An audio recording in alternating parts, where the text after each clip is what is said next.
الحمد لله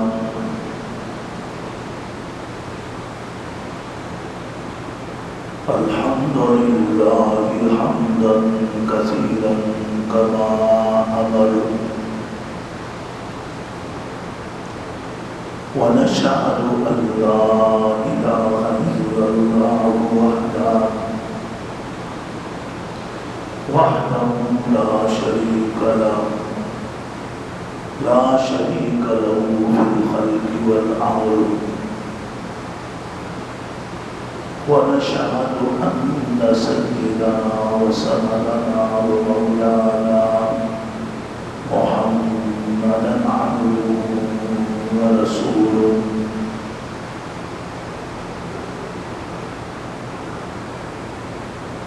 المبعوث إلى الأسود والأحمر لتكريم مكارم الأخلاق لا يخلق نبي ولا رسول بعده ولا أمة بعد أمته ولا كتاب بعد كتابه صلى الله عليه وعلى آله وأصحابه الذين هم كالنجوم في السماء للاهتداء والاقتداء وهم مفاتيح الرحمة ومصابيح الغرر. أعوذ بالله من الشيطان الرجيم. بسم الله الرحمن الرحيم. قل إن كنتم تحبون الله فاتبعوني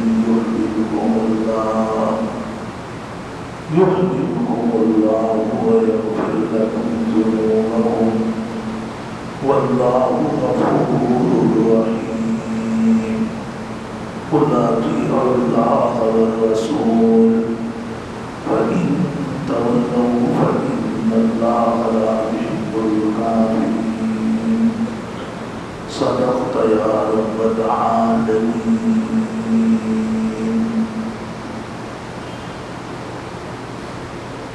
واجب الاحترام گرامی قدر معزز حاضرین محفل، السلام علیکم ورحمۃ اللہ وبرکاتہ. قرآن کریم فرقان مجید سورہ آل عمران کی 2 آیات مبارکہ کی تلاوت اور سماعت کی عظیم سعادت حاصل کی ہے. آیت نمبر 31 اور آیت نمبر 32.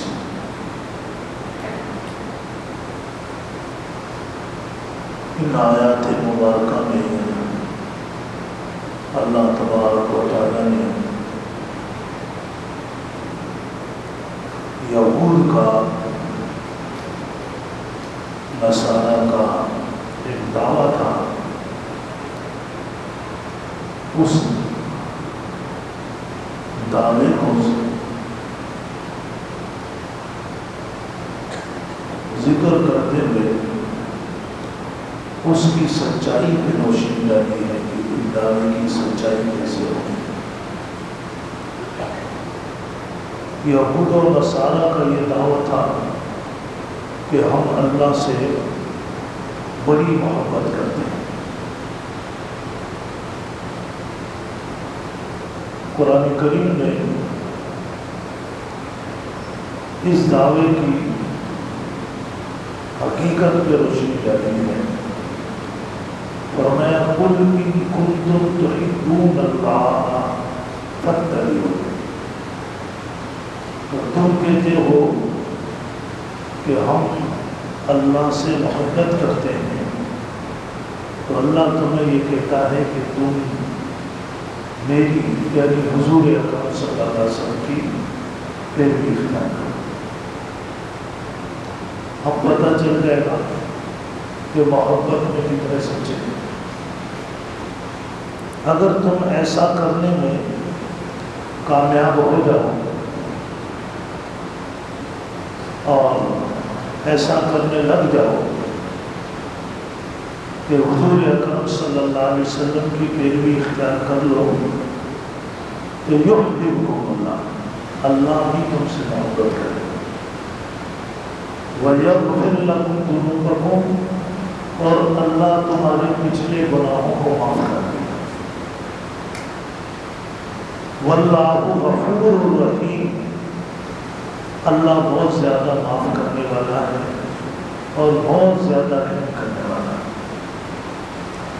پھر آیت نمبر 32 میں فرمایا قُلْ أَطِیعُوا اللَّهَ وَالرَّسُولَ، ان کو کہو کہ اللہ کی بات مانو، اللہ کے رسول کی بات مانو، فَإِن تَوَلَّوْا، اگر تم ایسا نہیں کرو گے تو پھر سن لو فَإِنَّ اللَّهَ لَا يُحِبُّ الْكَافِرِينَ، تو اللہ ایسے کافروں سے کوئی محبت بھی نہیں کرتا۔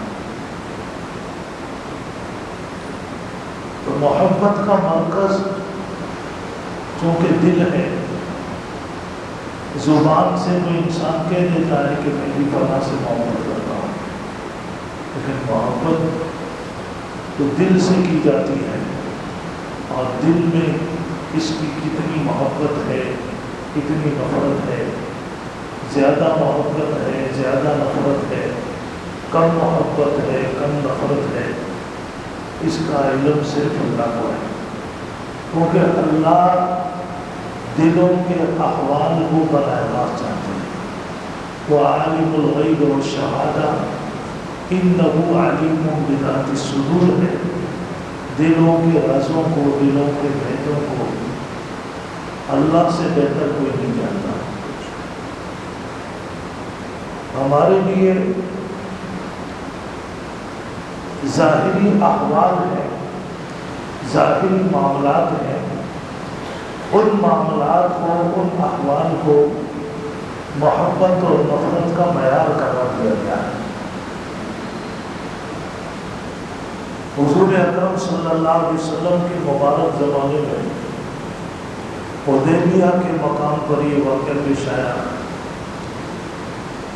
کہ کچھ مسلمانوں کو حضور اکرم صلی اللہ علیہ وسلم نے دیکھا کہ وہ آپ کے وضو کے بچے ہوئے پانی کو اپنے ہاتھوں میں تھوڑا تھوڑا تقسیم کر رہے تھے اور پھر وہ پانی اپنے جسم پہ بھر رہے تھے۔ تو آپ نے ان سے پوچھا یہ تم ایسے کیوں کر رہے ہو؟ انہوں نے کہا کہ جی اللہ اس کے رسول کی محبت میں کر رہے ہیں۔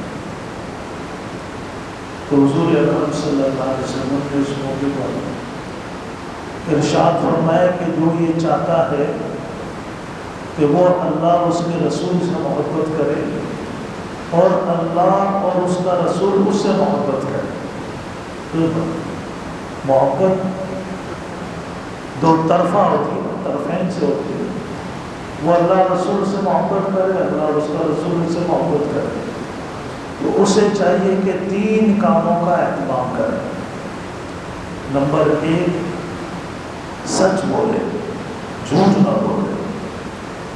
اللہ پاک خود سچے ہیں، وہ سچوں سے محبت فرماتے ہیں اور لوگوں کو ترغیب دیتے ہیں، یا ایھا الذین آمنوا اتقوا اللہ وکونوا مع الصادقین، ایمان والو اللہ سے ڈرو اور سچے لوگوں کے ساتھ رہا کرو، جھوٹے لوگوں سے اپنے آپ کو بچاؤ۔ فرمایا الصدق ینجی والکذب یہلک، سچ تمہیں ہر جگہ پہ کامیاب کرے گا اور جھوٹ تمہیں ہلاک اور برباد کر دے گا۔ تو سچ کو اپنی زندگی کا حصہ بناؤ، سچ بولو۔ نمبر 2 فرمایا کہ جب اس کے پاس کوئی امانت رکھی جائے تو اس امانت کو ادا کرے، اس میں خیانت نہ کرے، لیکن خیانت کرنے والوں سے نہ اللہ محبت کرتا ہے نہ اللہ کا رسول محبت کرتا ہے۔ امانت کی پاسداری کرنے والوں سے اللہ بھی محبت کرتا ہے، اللہ کا رسول بھی محبت کرتا ہے۔ نمبر 3 فرمایا جب کسی سے کوئی وعدہ کرو تو اس وعدے کو پورا کرو۔ ایفائے عہد کرنے والوں سے اللہ بھی محبت کرتے اور اللہ رسول بھی۔ حضور اکرم صلی اللہ علیہ وسلم اپنے پیروکاروں کو جہاں سچ بولنے کی ترغیب دی، امانت کی پاسداری کی ترغیب دی، سیدنا انس رضی اللہ تعالیٰ عنہ فرماتے ہیں کہ حضور اکرم صلی اللہ علیہ وسلم جب بھی تقریر کرتے تھے، خطبہ ارشاد فرماتے تھے، اس خطبے میں دو باتوں کو ضرور دہراتے تھے۔ ایک فرماتے تھے لا ایمان لمن لا امانۃ لہ، اور دوسری بات فرماتے تھے لا دین لمن لا عہد لہ۔ اس آدمی کے ایمان کا کوئی اعتبار نہیں ہے جس میں امانت کی پاسداری نہ ہو، اور فرماتے تھے کہ اس بندے کے دین کا بھی کوئی اعتبار نہیں ہے جس میں ایفائے عہد نہ ہو، اپنے عہد کو پورا نہ کرے۔ بعض مرتبہ ایفائے عہد میں یا امانت کی پاسداری میں انسان کو دنیا کا نقصان نظر آتا ہے، لیکن ایمان کی، عہد کی پاسداری اور امانت کی پاسداری یہ خود اتنی قیمتی چیزیں ہیں، اگر یہ انسان کو حاصل ہو جائے، میسر ہو جائے، تو دنیا کی کوئی دولت اس کا مقابلہ نہیں کر سکتی ہے۔ جھوٹ بول کر، کسی کو دھوکہ دے کر، کسی کی امانت میں خیانت کر کر، کسی کے ساتھ بد عہدی کر کر تھوڑے سے پیسے، دنیا کا مال کما لینا، یہ کوئی حیثیت نہیں رکھتا، لیکن امانت پر قائم رہنا، سچ پر قائم رہنا، ایفائے عہد پہ قائم رہنا، اس کے ہوتے ہوئے دنیا کا بڑے سے بڑا نقصان ہو جائے، وہ نقصان کوئی حیثیت نہیں رکھتا۔ کیونکہ سچائی اور امانت کی پاسداری اور ایفائے عہد یہ خود ایسی قیمتی اور بڑی قدر و منزلت والی چیزیں ہیں، اس کا مقابلہ دنیا کا سونا، دنیا کے جواہرات نہیں کر سکتے۔ تو یہ حضور اکرم صلی اللہ علیہ وسلم نے بتایا، کیونکہ ایمان، محبت جو ہے وہ ایک مخفی چیز ہے، اور اس کا اظہار دنیا کے اندر اعمال سے ہوگا، معاملات سے ہوگا۔ تو آپ صلی اللہ علیہ وسلم نے اس کی ترغیب دی، فرمایا کہ جو اللہ اور اس کے رسول سے محبت کرتا ہے وہ ان چیزوں کا اہتمام کرے۔ اس کے بغیر انسان کا پتہ ہی نہیں چلے گا کہ یہ سچ کہہ رہا ہے، جھوٹ کہہ رہا ہے۔ کہ اللہ پاک نے فرمایا قل ان کنتم تحبون اللہ، ان یہودیوں سے کہو، ان نصارہ عیسائیوں سے کہو کہ اگر تم اللہ سے محبت کا دعویٰ کرتے ہو، اپنے دعوے میں سچائی پیدا کرنے کے لیے آؤ، فاتبعونی، میری پیروی کرو۔ تو حضور اکرم صلی اللہ علیہ وسلم کی پیروی کرنا، آپ کی باتوں کو اپنانا، آپ کی باتوں کو ماننا، یہ ہے وہ سچائی اپنے دعوے کی جو انسان پیش کرتا ہے۔ قل ان کنتم تحبون اللہ فاتبعونی یحببکم اللہ، اللہ تم سے محبت کرے۔ اور دیکھیں، جسے اللہ محبت کرنے لگ جائے، اس شخص کے لیے اس سے بڑا کوئی اعزاز ہو سکتا ہے؟ ہم تو ہمیشہ یہ دعائیں کرتے ہیں کہ اللہ اپنی ایک محبت کی نظر ہم پہ ڈالے۔ اللہ کی ایک نظر محبت کی ہم پہ پڑ جائے گی، ہماری دنیا بھی سنور جائے گی، اخروت بھی سنور جائے گی۔ اور جن لوگوں سے اللہ ہمیشہ محبت کا معاملہ کرنے لگ جائے اور اللہ ان سے محبت کرنے لگ جائے، تو ان لوگوں کے مقام کا اور ان کے مرتبے کا تو ہم کیا اندازہ کریں کہ ان پر تو عرش کے فرشتے بھی رش کرتے ہیں جن سے اللہ محبت کرتے ہیں۔ پھر وہ رہتے زمین پر ہیں، چلتے زمین پر ہیں، کھاتے پیتے زمین پر ہیں، لیکن ان کا تذکرہ عرش کے فرشتوں میں ہوتا ہے۔ ان کا تذکرہ جنت الفردوس کے اندر ہوتا ہے، مرنے سے پہلے جنت کے فرشتوں کے پاس ان کے نام پہنچ جاتے ہیں۔ اور لوگ کہیں پر جاتے ہیں، جانے سے پہلے جان پہچان پیدا کرنے کی کوشش کرتے ہیں، کرنے سے کوئی اس آفس میں کوئی جاننے والا نکل آئے تاکہ ہم جائیں تو جناب ہمارا کام آسانی سے ہو جائے۔ تو جس سفر پہ ہمیشہ کے لیے جانا ہے اور وہاں سے واپس ہی نہیں جانا، اور وہ ایک یقینی سفر ہے، تو وہاں بھی جانے سے پہلے اپنی جان پہچان پیدا کریں، اور وہ جان پہچان اعمال کے ساتھ ہوگی کہ اچھے اعمال کریں گے جو بتائے گئے تو اس سے جان پہچان پیدا ہوگی۔ تو عمل سے پتہ چلتا ہے۔ ایک واقعہ میں نے سنا بزرگوں سے کہ سلطان محمود غزنوی رحمۃ اللہ علیہ کے پاس ایک آدمی آیا اور اس نے ملاقات کے لیے وقت مانگا۔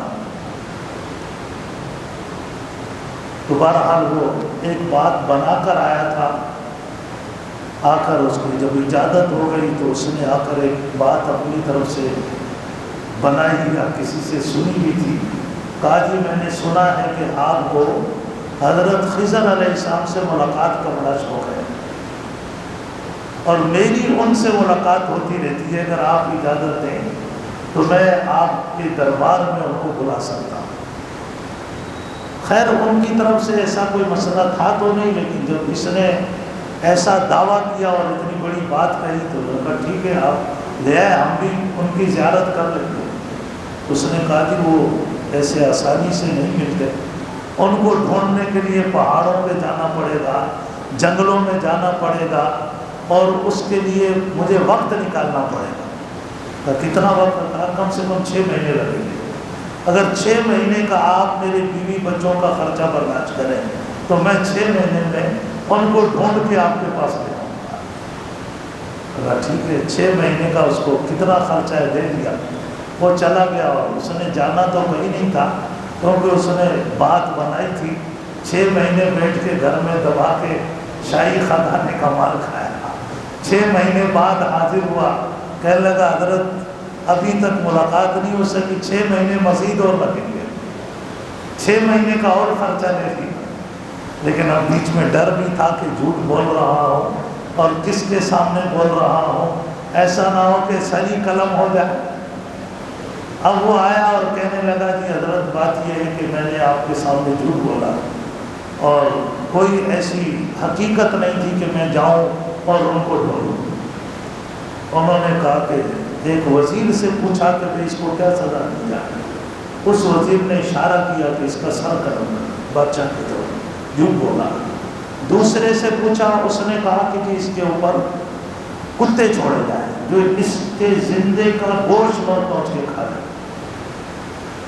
لیکن جب اس نے پہلے سے پوچھا تھا اور اس نے کہا سر قلم کریں، تو دربار میں ایک ایسے بزرگ بھی بیٹھے تھے جو بڑی نورانی چہرے والے تھے، جن کو لوگ چہرے سے پہچانتے تھے، نام سے نہیں پہچانتے تھے۔ بادشاہ نے اس سے پوچھا یہ کیا کہتے ہیں آپ؟ نے کہا کہ اس نے جو کچھ کہا سچ کہا ہے، اس وزیر نے صحیح کہا۔ جس نے کتے چھوڑنے کہا اس کے بارے میں مجھے کہا کہ اس نے بھی صحیح کہا۔ پھر سلطان زیادہ مشورے ایاز سے کرتا تھا، جب ایاز سے پوچھا، ایاز نے کہا کہ اس کو معاف کر دیں۔ جب اس بزرگ سے پوچھا جی اس کے بارے میں کیا کہتے ہیں، اس نے بھی صحیح کہا۔ جی یہ کیا بات ہوئی؟ جس نے کہا سر کاٹو، کہتے اس نے بھی صحیح کہا۔ جو کہتا ہے کتے چھوڑو، اس نے بھی صحیح کہا۔ اور جو کہتا ہے معاف کر دو، اس نے بھی صحیح کہا۔ آپ نے تو سب کو ہی صحیح کہہ دیا۔ کہنے لگا جی بات یہ ہے کہ جس نے سر کاٹنے کے لیے کہا یہ جلاتوں کی نسل کاٹ چکی ہے، یہ اس کی آپ تحقیق کریں، جب ایسے وزیر رکھیں یہی مشورہ دیں۔ اور یہ جو کتے، یہ کتوں کے ساتھ پڑا ہے، بڑا ہوا ہے، اس کے آبا و اجداد یہی کام کرتے رہے، اس نے یہی مشورہ دیا۔